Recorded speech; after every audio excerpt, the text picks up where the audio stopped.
The world believes they understand power. They mistake noise for influence and emotion for conviction. They believe the gun defines the authority. My father understood that. He built a system based on relationships and trust. I learned that such a system is inherently vulnerable. The future of power belongs to the strategist, not the salesman.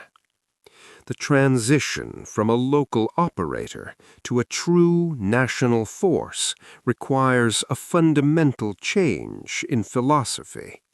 It means abandoning the chaotic tactical responses of a street fighter and embracing the cold, deliberate foresight of an architect.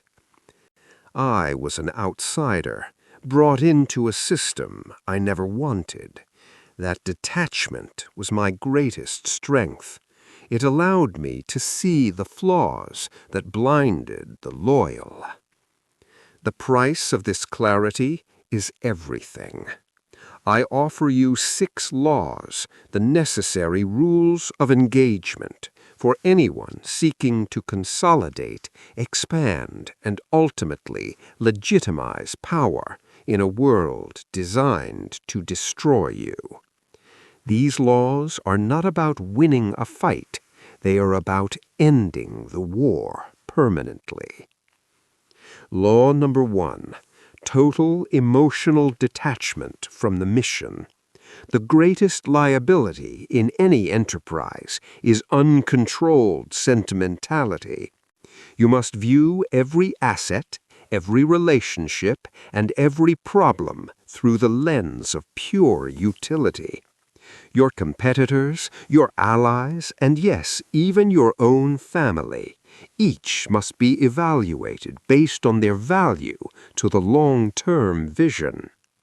Do not allow anger to drive your decisions. Anger is a weakness that gives your opponent information and clouds your judgment. My first lesson was that the time for revenge is not hot, but cold, precise, and executed only when it serves a larger strategic purpose. The moment you feel, you risk the objective. You are a general, not a soldier. Law number 2, the principle of strategic consolidation. When you inherit a complex structure, your first move must be to simplify it. Eliminate redundant lines of communication, remove personnel who serve only the past, and centralize all decision-making authority. You cannot expand until the foundation is a single unmovable rock. This consolidation is often painful. It involves making immediate, decisive cuts that others will deem ruthless.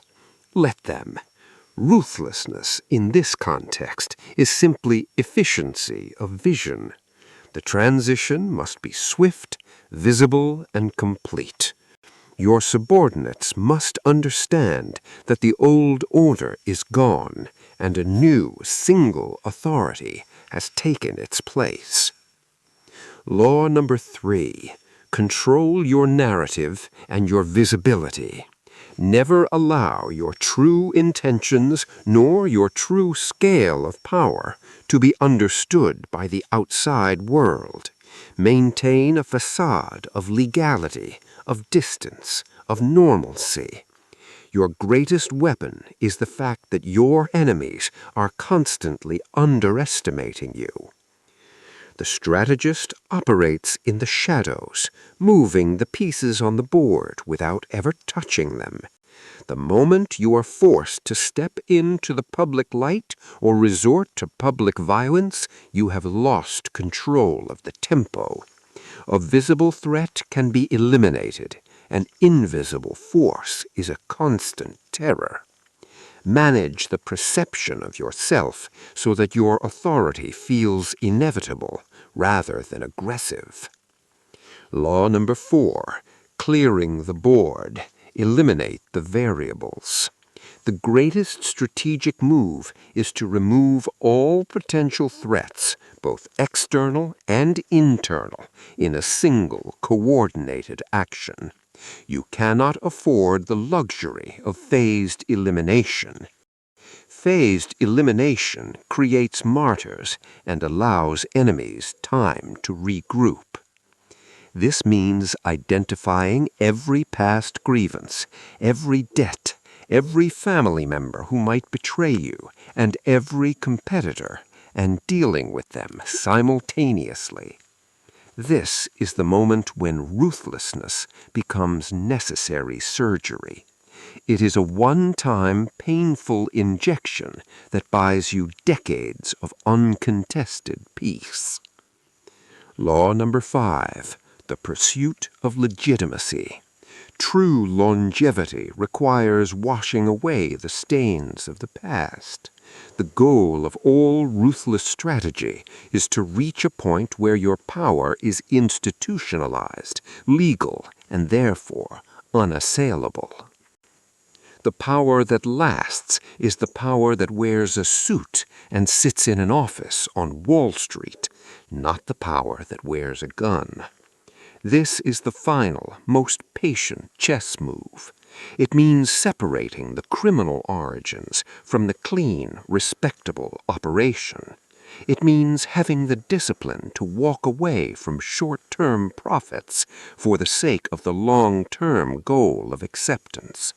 You must use the resources generated by the past to purchase the future. Law number 6. Embrace the ultimate isolation. The higher you climb, the fewer people you can trust.